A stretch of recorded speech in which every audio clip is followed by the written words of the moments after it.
Welcome to True Crime, the court of public opinion. Picture this, a quiet neonatal ward where the tiniest, most vulnerable lives are nurtured by the steady hands of skilled nurses. It is a place of hope, even in the shadow of uncertainty. And now imagine that hope shattered. Babies stable one moment, suddenly fighting for their lives the next. And at the center of it all, one nurse. I am your host, Alexis Knight. Let's get into it. Lucy Letby was trusted to care for premature babies, to give them a fighting chance. But instead, she became the focus of one of the most shocking investigations in recent history. Dubbed by some as the Angel of Death and by others as an innocent scapegoat, her case divided a nation. Was she a cold-blooded killer or the victim of a flawed system desperate for answers? Today, we unravel the threads of this controversial case, peeling back the layers of evidence, accusation, and doubt. Was justice served, or is there more to the story? Stick with me. You are not going to want to miss this one. Lucy Letby. She was everything you would want in a neonatal nurse. Dedicated, calm under pressure, and deeply compassionate. She was the kind of person you would trust with your child's life.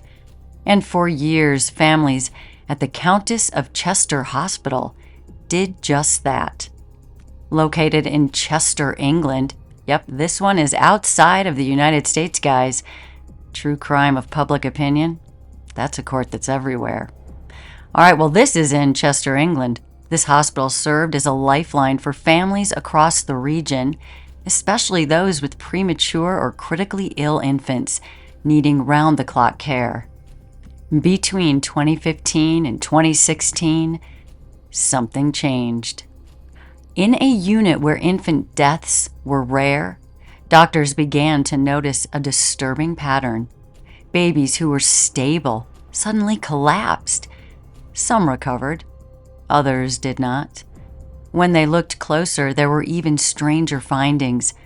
Unexplained air bubbles in veins, dangerously high insulin levels, and injuries no one could explain. These incidents weren't scattered. They seemed to cluster around one nurse's shifts, Lucy Letby. Doctors raised their concerns to hospital administrators, but instead of launching an immediate investigation, the hospital hesitated. Meetings were held, emails were exchanged, but months went by as more babies died. Some staff members grew frustrated, while others could not believe someone like Lucy could be responsible. It was not until police became involved that the case gained momentum. What they uncovered would lead to Lucy's arrest and a trial that would grip the nation. But even with the evidence presented in court, the question remains: was Lucy Letby truly responsible? Or is this a case of tragic coincidence? These are the questions that became public debate. As the investigation unfolded, more questions began to surface. How could someone with no prior criminal record, a nurse who had devoted her life to saving others, be accused of something so horrifying? Were these deaths truly the result of foul play? Or were they tragic, but natural complications of working in a neonatal unit? And why did it take so long for hospital administrators to act on the doctor's suspicions? Why? The media latched onto the story, amplifying every detail. Headlines painted Lucy as everything from a cold-blooded killer to a scapegoat for a failing hospital system. Families of the victims, they were also divided. Some demanded justice. They were convinced Lucy was guilty, while others couldn't believe that the person they had trusted with their newborns could even be capable of such a thing. Even the evidence itself became a source of controversy. Notes written by Lucy, including one where she called herself evil, they were presented in court.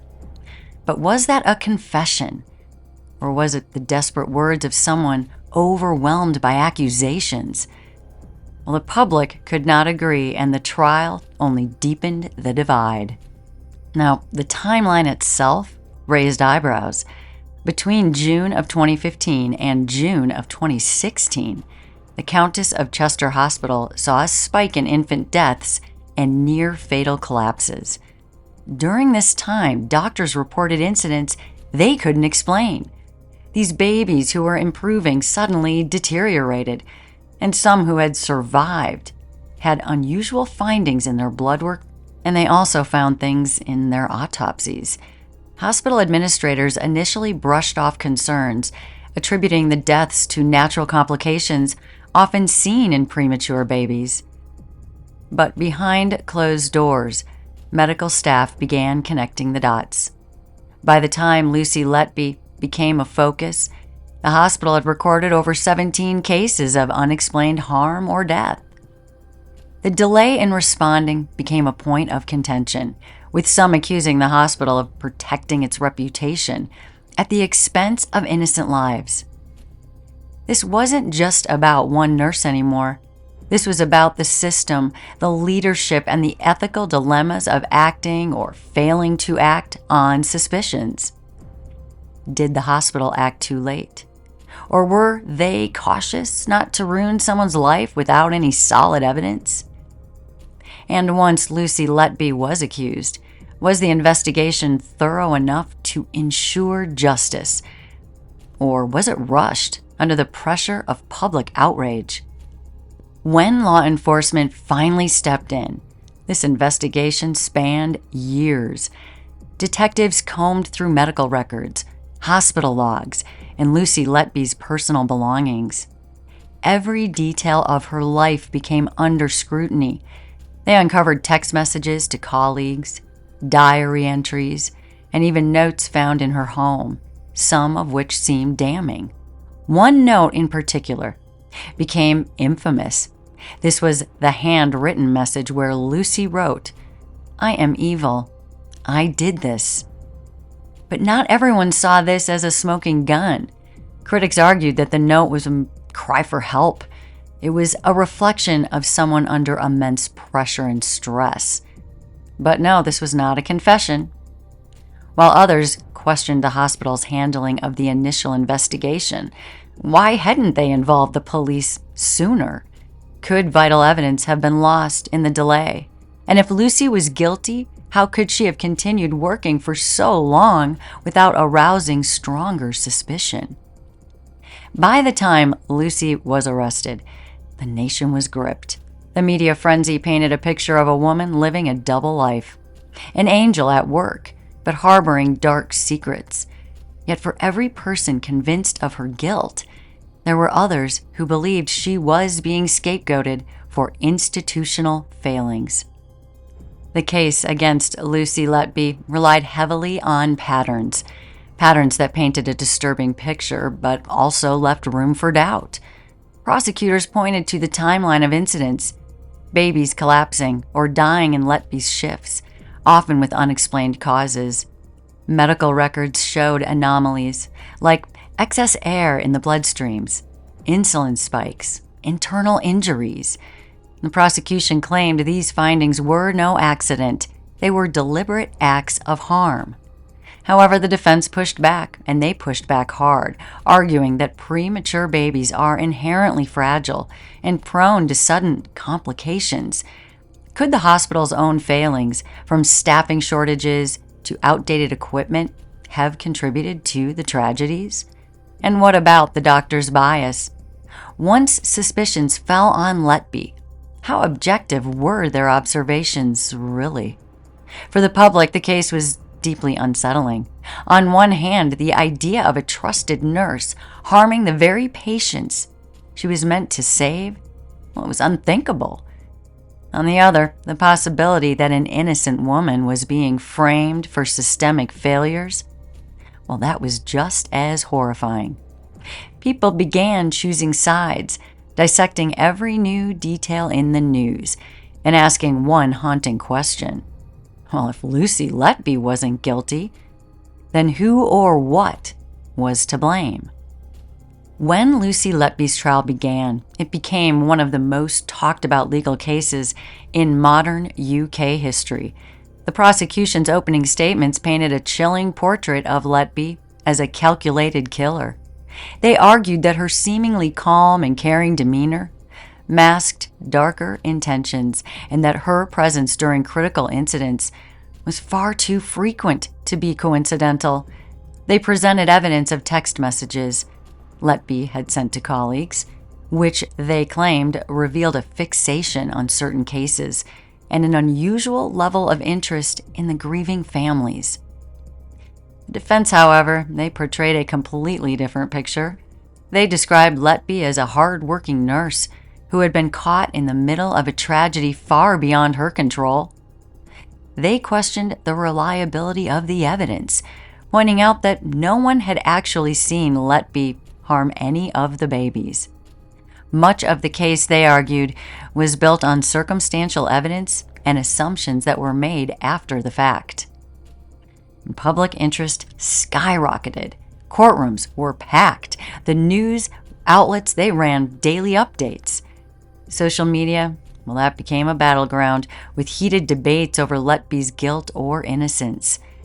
Was this a case of overwhelming evidence, or was Lucy Letby being unfairly targeted in a desperate attempt to provide answers for grieving families? As the trial progressed, the prosecution presented key pieces of evidence they claimed were undeniable proof of Letby's guilt. Among the most shocking was the discovery of handwritten notes found in her home. On one note, she had written phrases like, "I don't deserve to live," and "I killed them on purpose because I am not good enough." Now, prosecutors call this a confession, a window into the mind of someone grappling with guilt over heinous acts. To them, this was the smoking gun. But the defense argued otherwise. They claimed the notes reflected a woman under unimaginable stress, overwhelmed by the accusations against her and the emotional toll of working in high-stakes environments. They pointed out that Letby's notes also included words of self-doubt, suggesting she felt wrongly blamed. So was this a confession or was this a cry for help? And then came the medical evidence. The prosecution focused on patterns, babies collapsing in sudden, unexplained ways during Letby's shifts. They cited insulin levels in some cases that could not have occurred naturally and claimed air bubbles were deliberately injected into infants' bloodstreams. These details, they argued, painted a picture of methodical and calculated harm. But for all of the claims of this damning evidence, critics questioned its reliability. Much of the evidence that sounded so firm is circumstantial, relying on correlations rather than any direct proof. And there were no eyewitnesses, no footage, and no definitive link tying Letby to these injuries. The defense hammered this point repeatedly, asking the jury, was this case built on fact or fear? One of the prosecution's key arguments was the correlation between Lucy Letby's shifts and these incidents of sudden collapses and or deaths. They claimed that an overwhelming majority of these events occurred while Letby was on duty, suggesting a deliberate and sinister pattern. And to bolster their case, they presented detailed logs showing that out of the 17 incidents investigated, Letby was present for all but one of them. But the defense challenged this point. They argued that the investigation was narrow in its focus, and they raised a critical question. Were Letby's shifts compared to anyone else's? The hospital had a team of neonatal nurses, many of whom worked irregular hours. Could other staff members' shifts have shown similar patterns? Or worse, could systemic issues like understaffing or medical errors have played a role here? Critics pointed out that the prosecution did not conduct a thorough comparative analysis to all staff schedules. This left room for doubt. Without context, was the pattern truly significant? What could it mean? Or was it cherry-picked to fit a narrative? The defense highlighted that neonatal units are inherently high-risk environments where premature babies often experience complications even under the best care. This lack of broader investigation became a sticking point for many observers. If Letby's shifts were not unique in their timing or outcomes, could she really be singled out as the cause? Or was she an easy target in a case with too many unanswered questions? Outside of the courtroom, the Lucy Letby case became a lightning rod for public opinion, as you can imagine. On one side were those who saw the evidence as undeniable, a pattern of deaths too specific and too frequent to be coincidental. Now, to these people, Lucy represented the ultimate betrayal of trust. She wasn't just a nurse. She was someone who had chosen to care for the most vulnerable and had allegedly done the unthinkable. But for others, this case raised unsettling questions about how the investigation was handled. If the evidence was so strong, why was there no direct proof of Letby harming a child? Why weren't her shifts compared to others? And how reliable were the medical findings when so many of the deaths could be attributed to the inherent fragility of the babies? Social media exploded with debates. Hashtags like "Justice for the Babies" trended alongside "Free Lucy Letby" as people from around the world took sides. Parents of the victims shared heart-wrenching tributes to their lost children, reinforcing the belief that justice had been served, while others called for a more critical look at the hospital's role in this tragedy, suggesting that Letby had been made a scapegoat for institutional failures. Media coverage amplified this divide. Some outlets ran with headlines like "Killer Nurse Convicted" and "The Angel of Death," while others focused on the potential flaws in the investigation. Television pundits debated the merits of the case nightly, with experts dissecting the evidence and the jurors' decisions. The trial became more than a legal proceeding. It became a public spectacle, with the court of public opinion running parallel to the actual courtroom. Even within the medical community, opinions were varied. There were some doctors and nurses who expressed horror at the idea that one of their own could commit such atrocities. Others pointed to the immense pressures of working in a neonatal unit, suggesting that any errors or oversights could have easily been misinterpreted as deliberate harm. For many, the case left them questioning more than just Lucy Letby's guilt or innocence. It became a reflection of how society handles tragedy and accountability, and then, of course, justice. Was Letby guilty beyond a reasonable doubt? Or had the need for answers blinded the system to the possibility of her innocence? The families of the victims were at the heart of the public's emotional response. For those who believed in Lucy Letby's guilt, the trial brought a sense of closure, even if it could not erase their grief. Some parents gave tearful statements describing the anguish of losing their babies and their relief at seeing Letby held accountable. For these families, the verdict was not just about justice.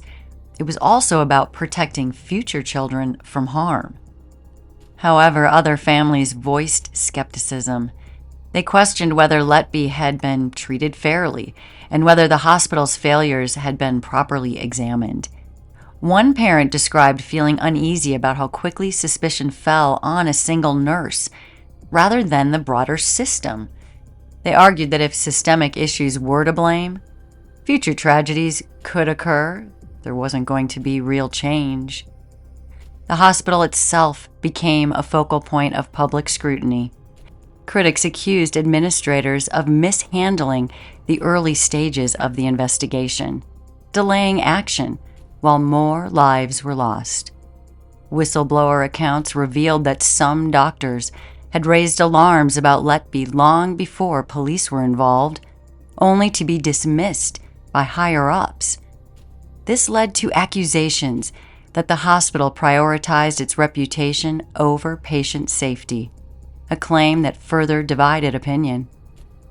For the public, this case stirred something deeper, a sense of betrayal. Healthcare professionals are some of the most trusted figures in society. They are the people we turn to in our most vulnerable moments, the ones we believe will do everything to save us or our loved ones. The possibility that someone in that role could cause harm, whether deliberately or unintentionally, it shook that trust to its core. But it wasn't just about trust in individuals. This also became about trust in institutions. Could the healthcare system, as overburdened and underfunded as it often is, ensure accountability without creating scapegoats? And if Lucy Letby was truly innocent, what did this mean for the process designed to protect both patients and staff? The trial of Lucy Letby was as complex as it was controversial, lasting nearly 10 months. The prosecution laid out what they described as a chilling pattern of deliberate harm. They presented detailed accounts of 17 incidents involving infant deaths or near deaths, all of which occurred during Letby's shifts.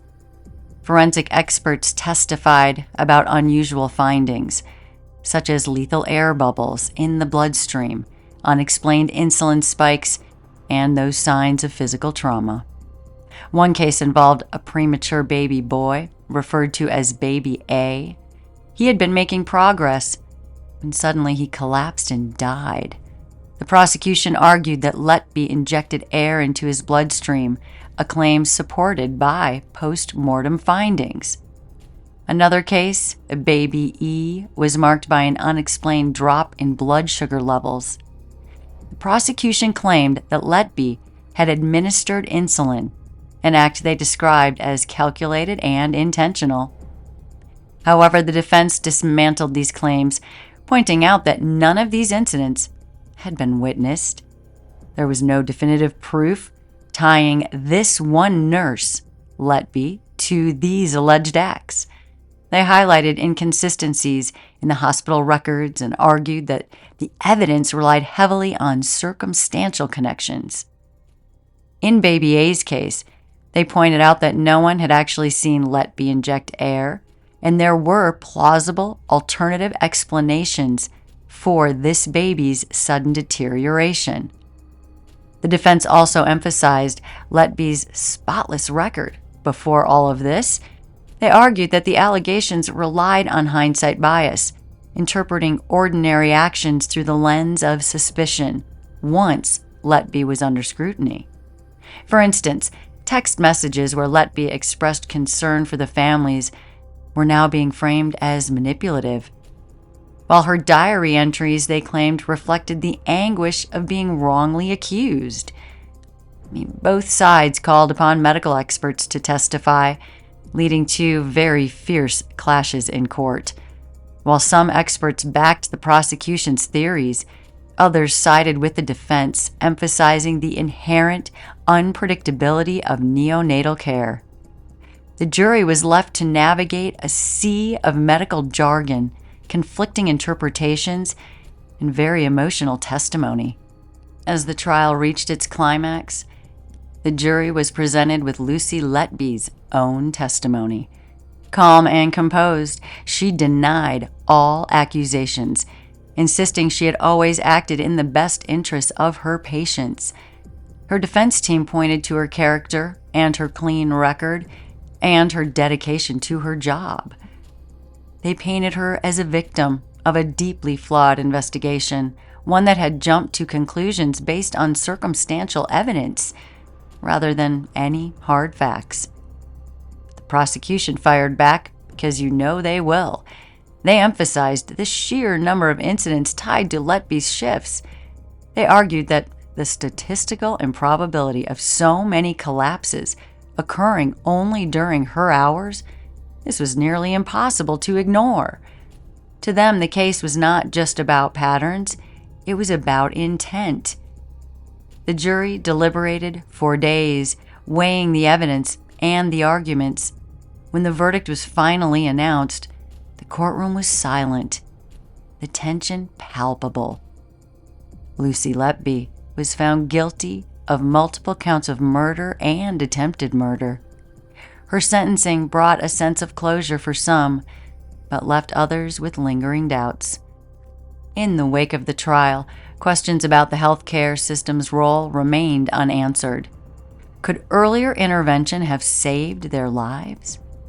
Did the hospital fail its staff and patients by delaying action? And most importantly, was the conviction based on undeniable truth, or the desperate need to find someone to blame? This case, like so many others, it's left a lasting mark on public consciousness. The court has made its ruling, and Lucy Letby will likely spend the rest of her life behind bars. But in the court of public opinion, this debate rages on. Cases like Lucy Letby's, they leave the public grappling with a troubling paradox. On one hand, we rely on the justice system to make sense of the senseless, to deliver clarity and closure in the face of chaos. We trust the courts to weigh the evidence, to separate truth from speculation, and to protect society from harm. But what happens when that trust wavers? The Letby case, with its lack of definitive proof and reliance on patterns, taps into a primal fear. The possibility that someone innocent could be imprisoned, their life irreparably shattered, based on circumstantial evidence. What if it were you? What if, through a series of coincidences and misunderstandings or poor representation, you found yourself in the same position, accused, convicted, and unable to prove your innocence? On the other hand, there's the equally haunting fear of what happens if justice is not served. If Letby truly committed these acts, her conviction provides a sense of safety and closure for the families of her victims and the public at large. But that sense of security comes with its own fragile thread: the knowledge that our systems are not infallible.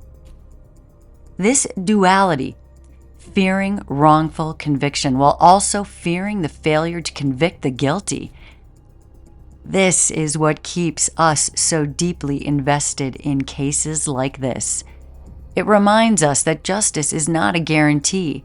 It's a pursuit, fraught with human error, bias, and limitations. And in the end, we are left grappling with the uncomfortable reality that we may never know the full truth, even though that's what we all are looking for. At the heart of the Lucy Letby case lies a chilling question about the balance between justice and uncertainty. It is a reminder that the systems we trust to protect us are not always as definitive as we'd like them to be. These cases force us to confront our own fears of vulnerability, of trust misplaced, and of a justice system that doesn't always deliver absolute truth. And so I will leave you with this. Was Lucy Letby a cunning predator who exploited her position to harm the most vulnerable? Or was she a scapegoat in a tragedy too vast to fully comprehend? The facts are laid out and the verdict is in. But as always, the truth may depend on where you stand. Can you commit to a side? Thank you for joining me today in True Crime, the Court of Public Opinion. Stay safe out there. And remember, justice is not always clear, but the conversation is always worth having. Until next time, this is Alexis Knight.